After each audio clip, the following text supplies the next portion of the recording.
चलिए next question देखते हैं।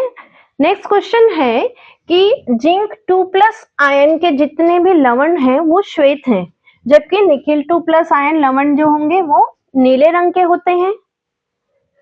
लेंथेनाइट संकुचन क्या है और इनके कोई दो उपयोग लिखिए।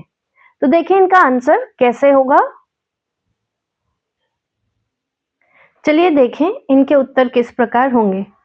जैसे मैं आपको बार बार ये समझा रही हूं कि संक्रमण तत्वों के जब भी रंग और रंगहीन की बात आती है तो हम सीधा इलेक्ट्रॉनिक विन्यास पे चर्चा करते हैं, और जहां डी कक्षक पूर्णता भरे होंगे उस स्थिति में हमारे लवण जो होंगे वो श्वेत होंगे। हम श्वेत या रंगहीन एक ही कैटेगरी में रखते हैं। तो आप यहाँ पे आंसर दे सकते हैं कि जिंक 2+ जो आयन है इसमें डी कक्षक पूर्णता क्या होंगे, भरे होते हैं। 3D10 ये इनका इलेक्ट्रॉनिक विन्यास प्लस थ्रू ऑक्सीडेशन स्टेट में होता है। ठीक है, तो इस कारण से ये कैसे होंगे, श्वेत या रंगहीन होंगे। वहीं हम बात करते हैं निकिल लवण की। निकिल लवण इसलिए रंगीन है क्योंकि इनके डी कक्षक में अयुग्मित इलेक्ट्रॉन होते हैं, और अयुग्मित इलेक्ट्रॉन होने के कारण इनमें डी संक्रमण पाया जाता है, यानी डी कक्षक से डी कक्षक की ओर इलेक्ट्रॉनों का जंप होना होता है, जिसके कारण ये कुछ ऊर्जा को त्यागते हैं। वही ऊर्जा जब हमारी आंखों में आती है तो उसका विपरीत रंग जो है हमें दिखाई देता है। तो इस प्रकार के जैसे भी प्रश्न होंगे जिसमें डी ब्लॉक में आपको रंगहीन और रंगीन की चर्चा करने आएगा तो आप जरूर इन बातों का वर्णन करेंगे। इलेक्ट्रॉनिक विन्यास, अयुग्मित इलेक्ट्रॉन, और जहां भी अयुग्मित इलेक्ट्रॉन होंगे वहां रंगीन यौगिक का निर्माण होगा। तो ये आपका पहला क्वेश्चन हो गया, कैसा डील होगा। दूसरा हिस्सा था कि लेंथेनाइट संकुचन क्या है। आपको मालूम है कि लेंथेनाइट में जैसे जैसे परमाणु क्रमांक बढ़ते जाता है इनका आकार जो है वो छोटा होता है।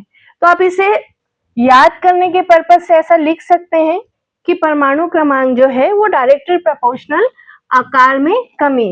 जितना परमाणु क्रमांक बढ़ेगा आकार धीरे धीरे कम होते जाता है, और इसी घटना को हम लेंथेनाइट संकुचन कहते हैं। क्लियर हो गया होगा। अब ऐसा क्यों होता है इसका कारण देखें। तो सबसे महत्वपूर्ण कारण जो है इनका इलेक्ट्रॉनिक विन्यास है। आपको मालूम है कि जो लेंथेनाइट्स होते हैं, लेंथेनाइट और एक्टेनाइट, ये आवर्त सारणी में बॉटम में रखे गए हैं। यहां हम इस ब्लॉक की बात कर रहे हैं जो कि कहलाता है ए ब्लॉक एलिमेंट। तो लेंथेनम के बाद के जो तत्व हैं ये यहाँ रखाए हैं जिन्हें हम लेंथेनाइट्स कहते हैं एक साथ। ये 14 तत्व हैं। इनमें अंतिम इलेक्ट्रॉन F उपकोष में जाता है। आपका जो F उपकोष है इसमें 7 ऑर्बिटल्स होते हैं।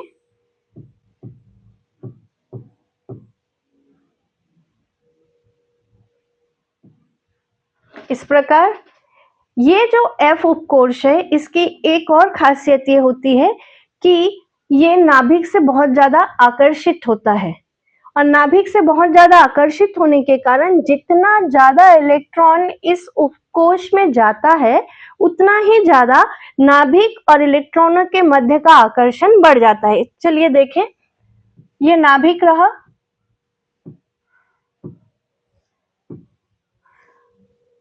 तो नाभिक और ये बाहरी कोश में अगर हम F उपकोष की बात करते हैं तो इसमें इलेक्ट्रॉन बढ़ते जाने से इनके मध्य का जो आकर्षण है ये काफी बढ़ जाता है, और इसी आकर्षण के कारण इनका आकार छोटा होते जाता है।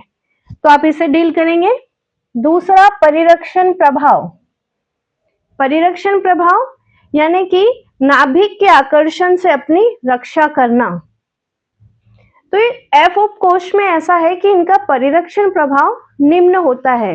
ये नाभिक की ओर से जितना भी आकर्षण है उससे अपने इलेक्ट्रॉनों को बचा नहीं पाते, परिरक्षण प्रभाव निम्न होने के कारण ये इलेक्ट्रॉन नाभिक से और ज्यादा आकर्षित होते जाते हैं। परिणाम ये होता है कि इनका आकार छोटा होते जाता है। तो इस प्रकार आप ध्यान रखेंगे, संक्रमण तत्व में जैसे हमने पहले चर्चा की थी, ये आपके संक्रमण तत्व हैं, डी ब्लॉक तत्व, और इसी में है आपके अंतः संक्रमण तत्व जिसे हम ए ब्लॉक तत्व कहते हैं। डी ब्लॉक में विभिन्न प्रकार के गुणों की चर्चा आती है, और जैसे ही हम ए ब्लॉक की बात करते हैं, यहाँ पे लैंथेनाइट संकुचन, यहाँ से प्रश्न जरूर आता है। और जब भी लैंथेनाइट संकुचन की बात आएगी तो आपको ये ध्यान रखना है कि परमाणु क्रमांक के साथ साथ उनके आकार में कमी किस कारण से होता है कि एफ कक्षक जो है नाभिक से ज्यादा आकर्षित होते हैं और इनका परिरक्षण प्रभाव निम्न होता है।